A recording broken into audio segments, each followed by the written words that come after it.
episode 50 of Winning the Division, special episode tonight.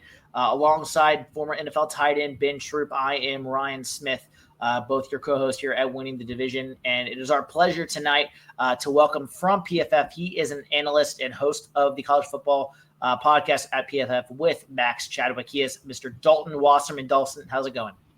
Fantastic. We're getting a little closer to the season. You get tired of guessing and speculating everything in the offseason. And congrats to you guys on the half-century mark. You got 50 more to go to get to 100, and then we'll just keep building it from there, right? Absolutely. Well, Dalton, it's like you said, we're getting closer to the season, and we've got division previews coming up next week for a lot of podcasters, content creators, what have you. Training camp is about a month away at this point. Well, I'll start here. What are you looking forward to in this 2025 NFL season, training camp, preseason, regular season? What are some storylines that you're looking at as we kind of gear towards the NFL 25 regular season? I think one of my favorite ones, honestly, it goes back to last year's first-round quarterbacks, the 6 guys that were taken, because I think all 6 of those teams, when you talk about Atlanta and Chicago and Washington, Denver, New England, and Minnesota, they've all done fantastic jobs of building around their young quarterbacks, right? I think that was a big focus for a team like the Chicago Bears around Caleb Williams. The Commanders are obviously loading up with Jaden Daniels. New England's turned over a ton of their roster, especially on the defensive side, to help out Drake May, and even those other ones I just mentioned. It feels like all those teams, they have really good football teams around young quarterbacks. And we saw Washington and Denver do it last year. Atlanta started to get hot at the end, but I want to see which of those 6 guys, if even more of them, emerge into the ranks of the elite contenders in the league. Yeah. I mean, Dalton, even sticking with that, Minnesota did a good job last year of putting the team together, but they obviously rookie missed the whole season. Do you see him stepping in and saying, look, they know essentially this is going to be his rookie year. Do you see him picking up what Sam Darnold left off, even though it's going to essentially be his first year playing? I could see it. I think McCarthy's going to be solid, and the biggest reason for it, on top of a great offensive line potentially with their new ads, and then obviously Justin Jefferson and those guys on the outside, Kevin O'Connell's proven in his last 2 years to be a quarterback whisperer no matter who's out there, right? And I don't think he's going to ask McCarthy to do a whole lot different than he did at Michigan when McCarthy won a national title 2 years ago, right? So do I think he's going to go in and win an MVP or be, Patrick Mahomes right off rip? I don't. But I think he could play to the same level that Sam Darnold did last year, a top 10 to 12 level, because he's got such a great coach and such a great supporting cast, and he's going to play within the system. So you telling me that Washington's going to put pressure on those Eagles in year 2, or does, the first year wonder, have a sophomore slump? I actually don't think he has a slump. I think their offense is going to be fantastic. I worry more about their defense, and I'm not sure that they added enough to their defensive line, especially to keep up with Philadelphia. Because if it's me, what I'm trying to do against Washington is run the football just like Philly does against everybody, right? That's how they won the Super Bowl last year, was running the ball and being the more physical team. But that's where I would question Washington a little bit. They've got some shuffling going on their offensive line, and then their defensive line really needs to take a step up under Dan Quinn in year 2 to stop the run. I want to go back to just something as I was kind of preparing for our appearance with you tonight. Dalton, you tweeted this out, so this is not like it's a secret here. You said you're working on a all single season lineup for every team using PFF grades from the past 20 years. Let me just share with the audience, if they haven't seen this yet. They just got to the Jets, and you just tweeted out here. John Simpson, left guard, Nick Mangold, center, Brandon Moore, right guard, Damian Woody, right tackle. A team with that O-line and Brett Favre as its quarterback missed the playoffs. That was the fun part, and honestly, it hurts even more because I'm actually a Jets fan, so that's tough. But that was the fun part: is 4 of the 5 Jets offensive linemen that I found that had the highest graded seasons at their position were from that 2008 team, and it was a loaded offensive line. They were even arguably the best offensive line in football the next year when they went to the AFC title game with Mark Sanchez. But yeah, it was tough because I remember that team started 8-3, and then I think Brett Favre tried to play through an injury the rest of the year, and they lost 4 of their last 5 and missed the playoffs. But an absurd offensive line. I remember being in high school watching it live with Mangold and Ferguson and those guys up front, a great unit. But 4 of the 5 guys being from the same year, I thought it was something really unique about that Jets list that I made, and I'm doing it for all 32 teams also. Dalton is a Jets fan. I am a Falcons fan.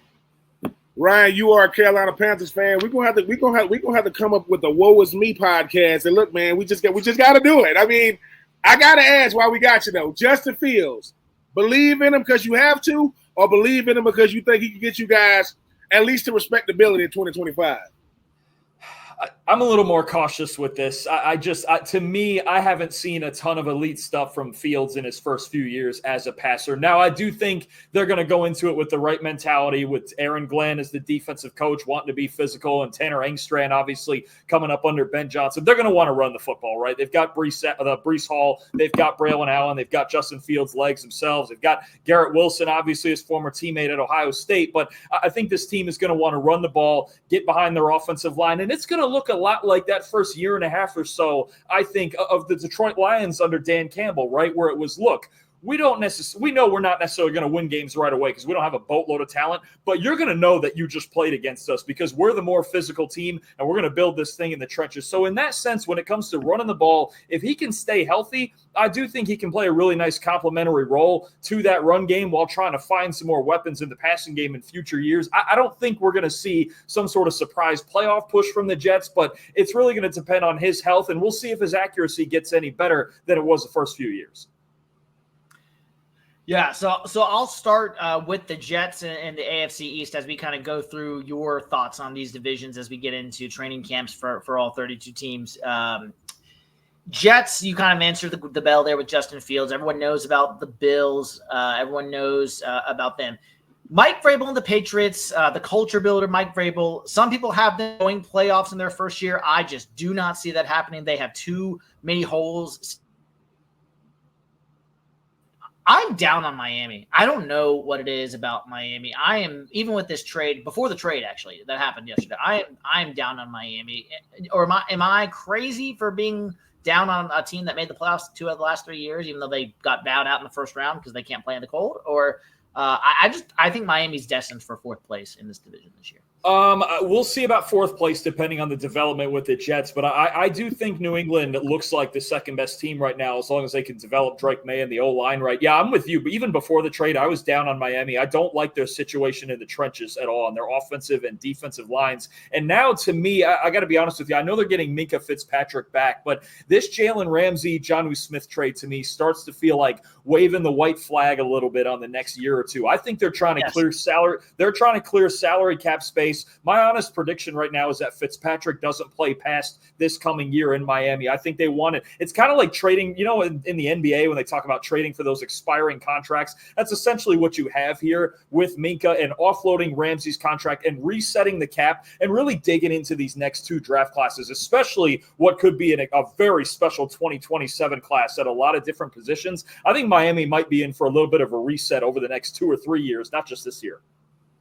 But Dalton, even sticking with a reset, when we look back on this 10 years from now, when we think about Mike McDaniel, the superstar genius, a Sean McVay clone, giving you when you talk about his play calling with Waddle, with the 2-headed monster at running back with A-Chain and Mostert and Tyreek Hill, what are we gonna say about him? Because it's not all on him, but he's gonna get all the blame. What are we gonna remember the most or not so much about these Miami Dolphins?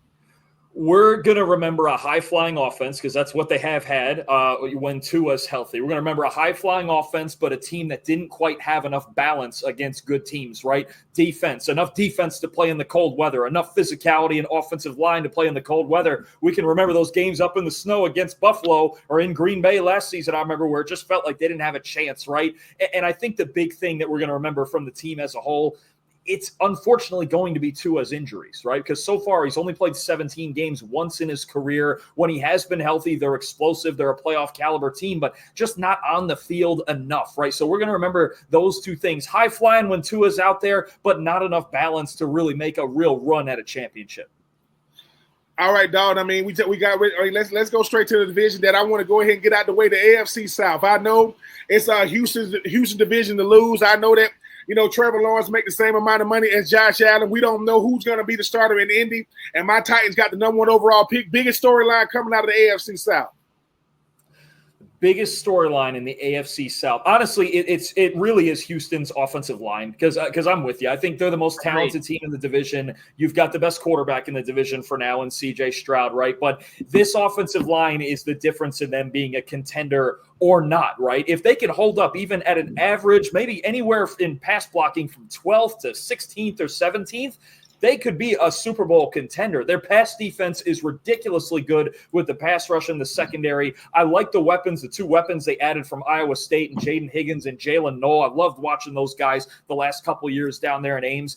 And I just think you have a team that has a quarterback on the rookie contract that should be able to compete for a championship, but the offensive line. And lately, especially the last decade, this has become more and more important. If you don't have big-time pass protection, you can't win a Super Bowl. And that's where Houston is sitting right now. They have to figure out those front 5. If they figure it out, they can run that division. They can be a legitimate AFC contender. If not, who knows where it could go, because we saw they looked the second half of last year with subpar pass pro.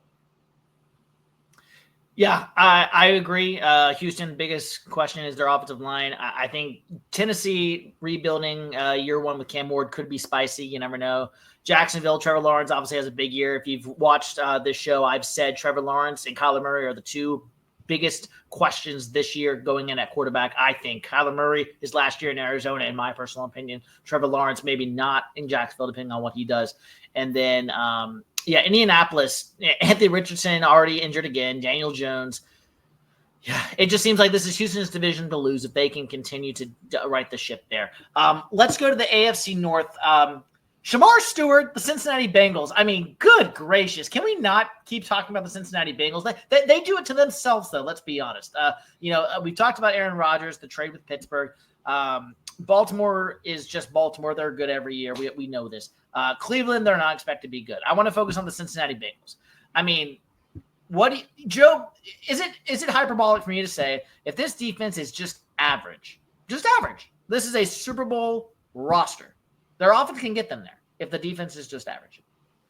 That's absolutely correct. I wish they would shore up the offensive line a little more, but even despite that, Joe Burrow, I could argue, is the fastest processor in the league now, especially among the guys under 30 years old. And the guy, he's one of those elite quarterbacks in the league. We have to remember when Burrow, Chase, and T. Higgins were all healthy and on the field, and last year that was mainly T. Higgins, they were 8-4. Right. So it's just that the one way that they have to win football games, that passing game and Burrow and those receivers, it's an elite way to win games, and they can beat anybody with those 3 on the field. The problem is they don't have enough avenues to win games, right? That's why they need the defense to be better. That's why they need not just Shamar Stewart, but they need Trey Hendrickson on the field. That's a situation. Look, they're not contenders without Trey Hendrickson. That's just a fact. Whether they trade him or he holds out or whatever happens, they are not contenders without Hendrickson because he's one of the 5 or 6 best pass rushers in football. So I think that's a big story for the Bengals is Al Golden. There's a lot of young kids coming back to this defense. Geno Stone could have a bounce back year. DJ Turner. Some of those guys in the secondary I have a little more faith in, and we'll see what Golden can do with them. But they've got to get Trey and Shamar figured out and have a legitimate pass rush before we can really talk about them as Super Bowl contenders.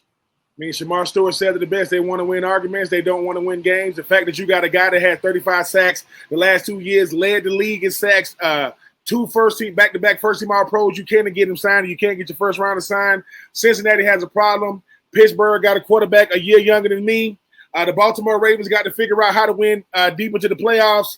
And, at the end of the day, we'll see what happens with the AFC North, as a whole. But going to the AFC West, we know Kansas City revamped. I want to say Patrick Mahomes no longer has a mohawk. He has a real adult haircut in 2025. Justin Herbert, people seem to love him. He got one of his old guys back in Mike Williams. Bo Nix is so ahead of schedule that no one's talking about him because Jaden Daniels and what he did in 2024. And Tom Brady is part owner of the now Las Vegas Raiders. Give me what's coming out of the AFC West, not named Kansas City, in that offensive line.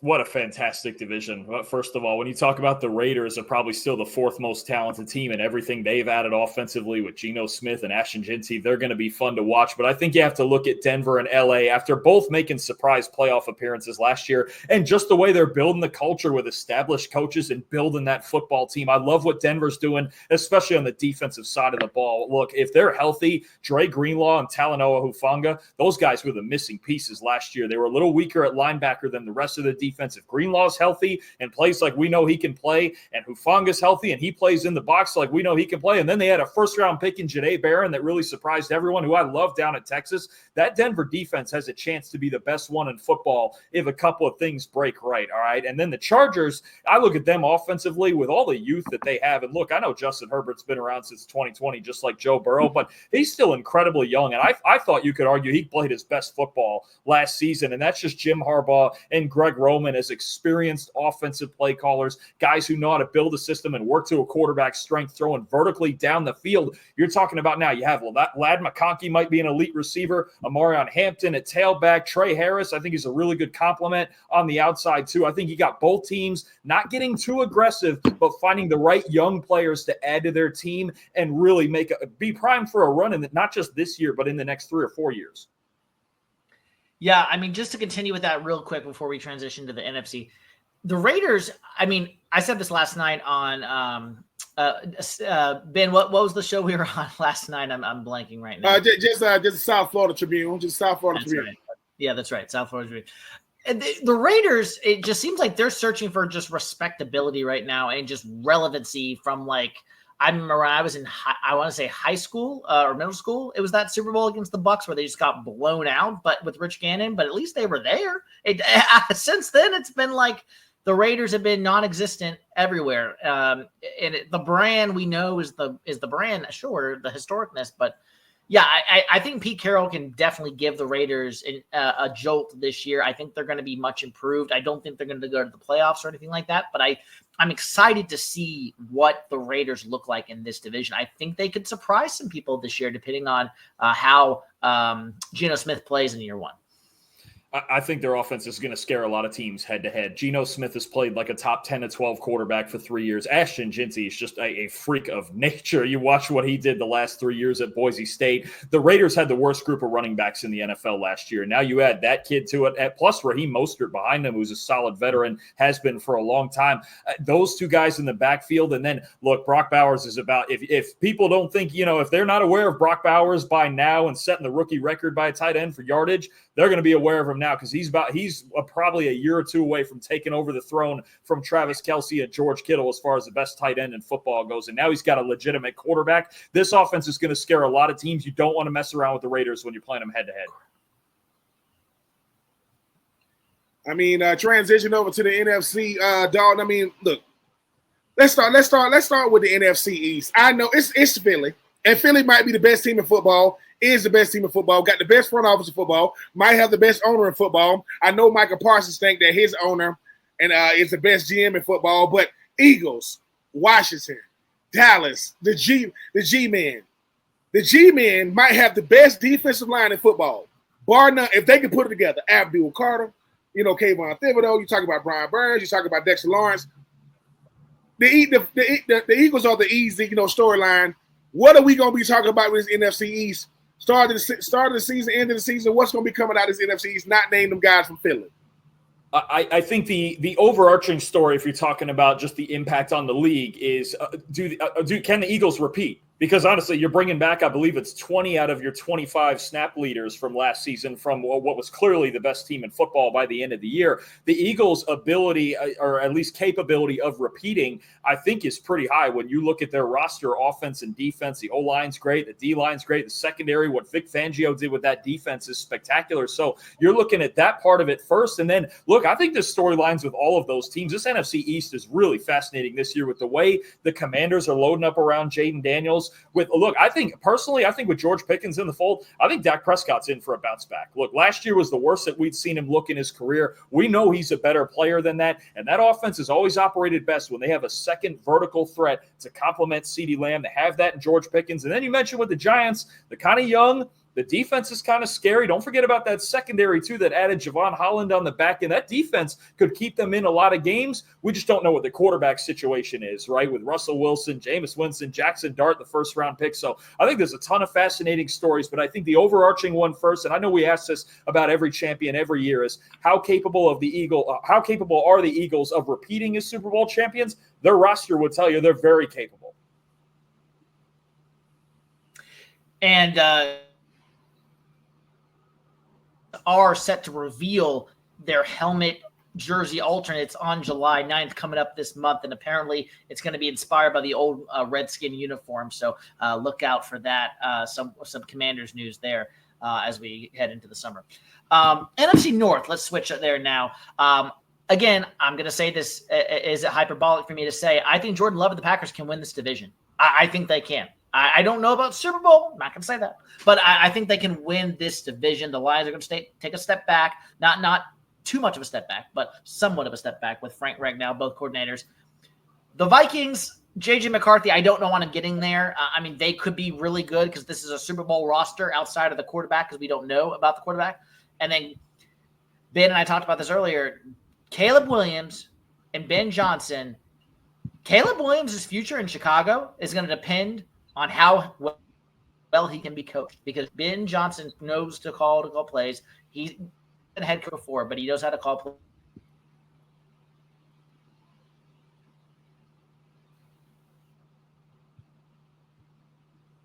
Did Smitty cut out on me? Did he cut out on you? A little bit, yeah. Right, you there? You cut out on us a little bit right sorry. there. There we go.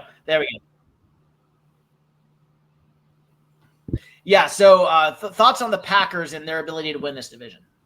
So I'll be honest with this division. I think this is the most wide open division in the NFL. I think any of the four teams could win it. When you look at some of the talent that all of them have, I think for the moment, especially as long as Aiden Hutchinson is healthy, I think the Lions are the most talented team, but they have the coordinator questions and the O-line questions. I think the Packers are capable. They just have to get Jordan Love playing the way he did the second half of 2023, right? And I think that involves that heavily was influencing the decision of drafting Matthew Golden in the first round, because he's got the 4.2 speed. He can open things up. And now Love just has to be a little more patient, taking all those deep shots. So I have some questions about their defense. Minnesota, you mentioned it, has a lot of talent, but just essentially a rookie quarterback. And then the same with the Bears and Caleb Williams.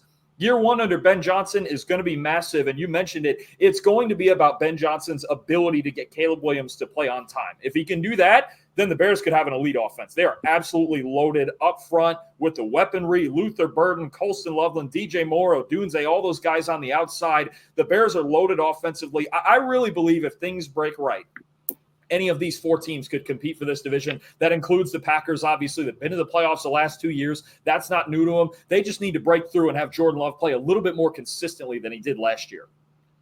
To me, it's going to come down to one name, Ben Johnson. Him leaving Detroit and what he meant to Jared Goff and the way he got that offense going and what he's going to mean for Chicago. Now, I get it. You both guys number one overall picks. What he meant to Detroit, I don't know if that's going to be easy to replace in year one, even though Aaron Glenn is gone as well. Ben Johnson, the first thing he did, address the offensive line. Got you a big-time guard, got you a big-time center. We got you some help, got you a big-time tight end, in the draft coming out of Michigan. But I want to go over to the NFC West. San Francisco has the easiest schedule, and I don't like to use the word easy. Dalton, we don't talk about the NFL, but easiest path to success this year. Kyler Murray, the most mysterious quarterback ever, because he's really, really good. He's really, really bad. You really don't know what you're getting from him. Then you start talking about, Sam Darnold. He goes from Minnesota to, way out there in Washington. We'll see what he can do. But to me, when I think about the NFC West, and I'm going to say this respectfully, he is not the best quarterback in football. But when he is healthy, there is nobody better than Matthew Stafford. It is not possible. What's going to be your storyline coming out of the NFC West? I think the biggest one, and it's going to sound funny, and I'm going to bring up Matthew Stafford along with you there. The biggest one for me right now is this Alaric Jackson story with these blood clots and how much of the season that he's going to miss. Because essentially what it came down to for the Rams last year, and I believe they're the one true Super Bowl contender in this division. I think Arizona could make the playoffs. I don't think they're a Super Bowl contender. I think San Fran could make the playoffs. I don't think they're a Super Bowl contender. The Rams are a Super Bowl contender if, huge if, same as Houston, if they protect Matthew Stafford. As a team, they had the third lowest pass blocking grade for us in the NFL last season. Second half of the year, they started to figure it out, but you could basically see it. Matt Stafford, he's a little bit older. He doesn't move like he used to. When he's in a clean pocket, he's still a top 5 or 6 quarterback. When he's pressured, it's not there. It's not going to happen. He's an older guy who doesn't move and improvise like he used to. And having your starting $19 million a year left tackle be out for some significant chunk of the season, and hopefully not all of it, huge, huge story. Just like Houston in the AFC South, I'm looking at the Rams offensive line. If he's protected consistently, they can make and win the Super Bowl. That's how good he is still in a clean pocket, but they have to protect him. And then continuing on there, you didn't mention Seattle, so I'm just curious your thoughts there because they're like a mystery team to me. I'm not sure. And then from San Francisco's aspect, just curious because obviously they lost those big pieces you mentioned earlier, Hufanga, etc. Why do you not think they're a Super Bowl team when people are saying that they have the? I think the Niners. I believe they're a. Oh, there he is. Oh, my apologies. There you go. You were cutting out there. Yeah, for a second. I know. My technology is. We got you going. San Francisco, again, just kind of expanding on not being a Super Bowl contender, why you think that is, and Seattle specifically in that division. So San Fran, I think they definitely have, if they're healthy, McCaffrey, Ayuk, Trent Williams, you still got superstars on offense. I think they're a playoff caliber offense, no question if they're healthy. I think they're a year away on defense. I think they're very young. Last year, the problem was it just wasn't enough. It was basically Nick Bosa and Fred Warner trying to carry all 11 guys. They got to find these other young guys who can fill in. If Renardo Green is a legitimate starting caliber corner, these 3 defensive linemen they drafted, Michael Williams, Alfred Collins, CJ West, they drafted all those guys knowing they have to fix their run defense, but are all 3 of those guys going to do it as rookies? Might take a little bit of time. I think they're a year away on defense from being a real Super Bowl contender. I could see this team making the playoffs. McCaffrey healthy, Ayuk healthy, Trent Williams, the O-line kind of gets right, a little bit better than they were last year, had some injuries. I think that they're a playoff team. It's very possible, especially with that schedule, but that defense gives me a little bit of hesitation. And then Seattle, I got to be honest with you, I'm not as doom and gloom as Seattle as everybody is, with losing, Geno Smith, Tyler Lockett, DK Metcalf, all that.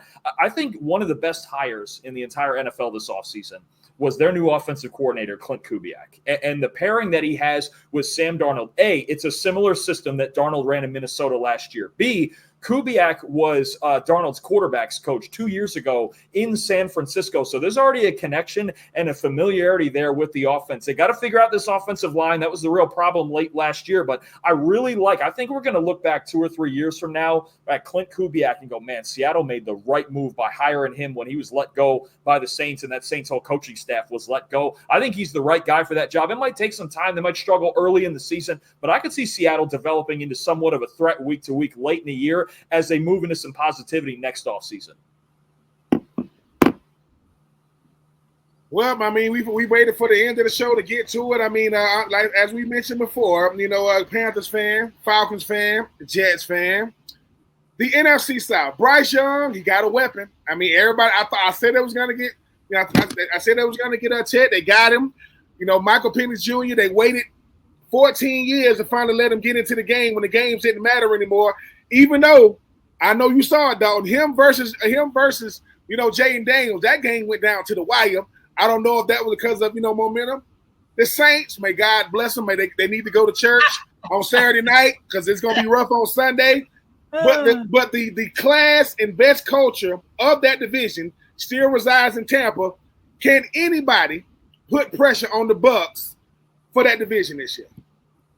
Absolutely. Look, last year it went down to the wire too. They barely beat the Saints in week 18 to win that division also. So it's not like the Bucs have been dominating necessarily. They've won the last few divisions, but especially the last year or two, it's come down to the wire. Especially last year, they were, they were behind against the Saints halftime of week 18. They were getting Mike Evans his 1,000 yards, the whole bit. But no, Tampa should be the favorite because of their offensive firepower and their experience and the culture they've built there. But no, absolutely. I think Atlanta for sure. I got to be honest with you, and you're probably going to love hearing this. I think Michael Penix is the biggest X factor in the entire division. I thought those 3 starts last year, he looked spectacular. You mentioned the game at Washington, and I know they didn't win the game, but playoff hopes on the line, came through with a clutch throw and tied the game. And then that last game, I believe Carolina beat Atlanta in Week 18 also, if I remember right, not because of Michael Penix. Michael Penix, 7 big-time throws for us, and I think a 94 grade out of 100 or something like that in that last game. I mean, Penix to me looked spectacular. I think he's the right guy, and what he adds with his arm strength vertically, in contrast to Kirk Cousins, you know, watching them all last year,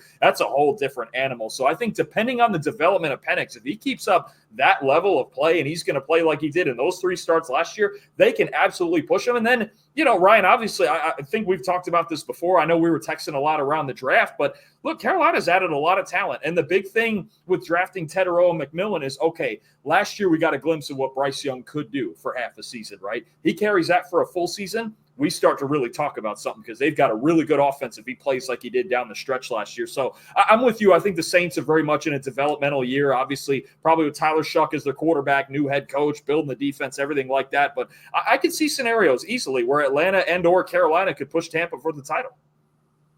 Yeah. Well, and it's funny because Ben likes to tell me all the time, and again, Ben, I don't know if he's buttering me up or if he's really no, I'm just kidding. No. So apparently down in Atlanta, there are radio shows talking about Carolina and not about Atlanta this year. Ben, do you want to tell Dalton why do you think that is? Like, well, because it sounds like Dalton believes in Atlanta more than Carolina, which is fine. But Atlanta's own radio stations believe in Carolina a lot more than the Falcons this year. Because Atlanta sports radio is being honest. I mean, they wear glasses like me, but they can see. They saw what happened last year. Dalton knows this. If you're not going to the playoffs, it's your job to kill the hopes. Atlanta wasn't getting in, but to seal the deal, they made sure by beating them the last game of the year. This is the same Atlanta team that Kirk Cousins had 9 touchdown passes against Tampa Bay, and they blew them out both times, and they got nothing to show for it. Atlanta Sports Talk Radio has gotten to the point where they're saying, look, until Michael Penix is there every game, Kirk Cousins was our quarterback. Kirk Cousins made $90 million in 2024. And he's still on the roster right now. Kirk Cousins has the greatest agent in sports history. I don't know who he is, but if you want to, all I'm saying is, Kirk Cousins found a way to get Terry Fontenot to make him one of the highest paid players in 2024, and now you can't get rid of that contract because don't nobody want to trade for him. Michael Penix, I think is going to be the guy. But I want to ask you, Don, before you get out of here. I mean, something that Ryan said. We've grown up. Well, we got spoiled with the Cam, Matt Ryan, going back and forth. You think Bryce Young got a little Cam in him? You think Michael Penix got a little Matt Ryan in him? Not the same caliber of player, but making people stand up and watch because Cam, it was the reason why we was watching Carolina, and Matt Ryan, I don't know if he's going to be a Hall of Famer, but he did win MVP of the league. I'll tell you what, if those two guys look like they did at the end of last year, especially that duel that they had in Week 18, absolutely. I mean, this division really, when you're looking at the quarterbacks and the amount of uncertainty we have, we know Baker Mayfield's good in Tampa. That's really their biggest advantage right now. But the uncertainty of Michael Penix having 3 career starts, of Bryce Young having half a good season and a year and a half before that where it wasn't good at all, and then even in New Orleans with Tyler Shuck or whatever they're doing down there this year, next year, however long, it's a lot of uncertainty at quarterback. But those two guys out there, again, if they play like they did last year, we could see 2 duels a year from them like we used to see with Matt Ryan and Cam Newton, a little bit different style. Certainly Bryce Young is a size downgrade from Cam, but that's a different story. He can still succeed as a passer, but no, it could be a lot of fun. Again, I love Carolina adding McMillan. I love the way that Penix looked last year. And the big thing for Atlanta, as you probably know, getting those darn pass rushers in there. That's the thing they needed more than anything. They had arguably, those were the 2 teams in our pass rush grades. They were the 2 worst pass rushes in football. Atlanta was not losing games at the end of the year because of their offense. They got to rush the passer with 4 because Raheem Morris doesn't like to blitz a whole lot. James Pierce Jr. and Jalen Walker are big X factors on that team this year. All right, Dalton, you've been so great and so generous with your time. Last question from me, Ben, if you have one more as well, you can ask. Last one from me. Give me your 2 teams that you would say are most underrated going into this season And along with that, what is a storyline that we're going to be looking at going forward that we're not talking about enough going into 2025? Ooh, underrated. It feels like this time of year everybody gets talked about. I think I'm underrated. We already talked San Fran. I'm going to go back to the AFC South. I think people. I'm very intrigued because I think it's going to be Daniel Jones starting in Indianapolis week 1. I really do. I'm intrigued by that situation because I actually think Daniel Jones, and I know we didn't see a lot of elite play when he was with the Giants. I think he could function in that offense with Shane Steichen. They have a boatload of weapons. They got a good offensive line, but you're talking Jonathan Taylor, Michael Pittman, Josh Downs, Alec Pearson. Now you add Tyler Warren out of Penn State, who I think is perfect for their offense. If Daniel Jones, look, they've proven with Gardner Minshew, Shane Steichen's proven it in the past with Justin Herbert, Jalen Hurts. If you just have a guy that can complete passes in that offense, he can let the athletes do all the work. I think Daniel Jones could be set up really well for success in Indy. And then what was the second question again? A big storyline? Yeah, it's just a storyline. One or two teams to be the underrated teams going into the year, and then a storyline we're not talking about enough going into next year. I think, you know what, I'm going to go to Kansas City, and I know everyone's concerned about the offensive line, and they do have to figure it out. But getting Rashee Rice back healthy with the way Xavier Worthy developed at receiver at the end of last year, Hollywood Brown's coming back hopefully for a healthy season. We can't forget that that's still Patrick Mahomes, despite the way they looked in the Super Bowl. And I think Rashee Rice is one of the most important players in the entire AFC race. He's a legitimate number 1 receiver who got hurt very early last year, week 3 or week 4, something like that. And you could just tell that took a lot of the air out of the offense. He was really supposed to be in there as a number 1 guy. You get Rice back in there healthy, then you got Worthy flying around. Maybe you get a little bounce back from Travis Kelce. For all, we want to talk about Lamar Jackson and Buffalo and Cincinnati and all these other teams. Kansas City's still king until they're not. And I think Rice coming back healthy is a huge factor in their success this year. Dog, last one for me. More intriguing player this year. Travis Hunter, Shedeur Sanders. Oh, Travis Hunter by a mile. And I love Shedeur. I say this as a guy who had Shedeur QB1 in this draft. But even if Shedeur gets to start, fun to watch, going to be great. The Browns offense is not going to be great, right? It's an aging offensive line. They're short at receiver. Shedeur is going to try, and more power to him. If he gets to start and he goes in there and has success, going to be a fantastic story. But it's Travis Hunter. We've never seen a Travis Hunter before. It's why they traded up for him to try to change their franchise.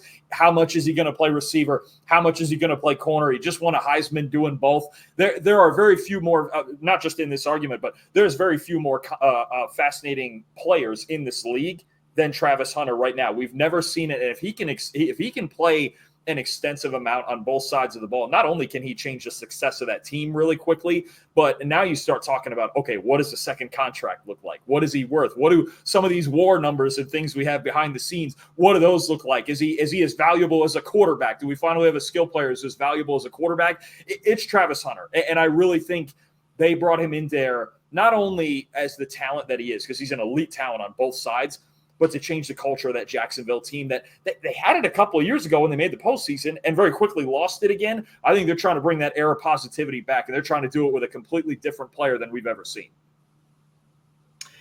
And that is a good place to end it here on Winning the Division, episode 50. Dalton Wasserman from PFF is our guest today here on Winning the Division. Dalton, where can people find you? Where can they connect with you? And what are some projects that you're doing? Where can we find your work?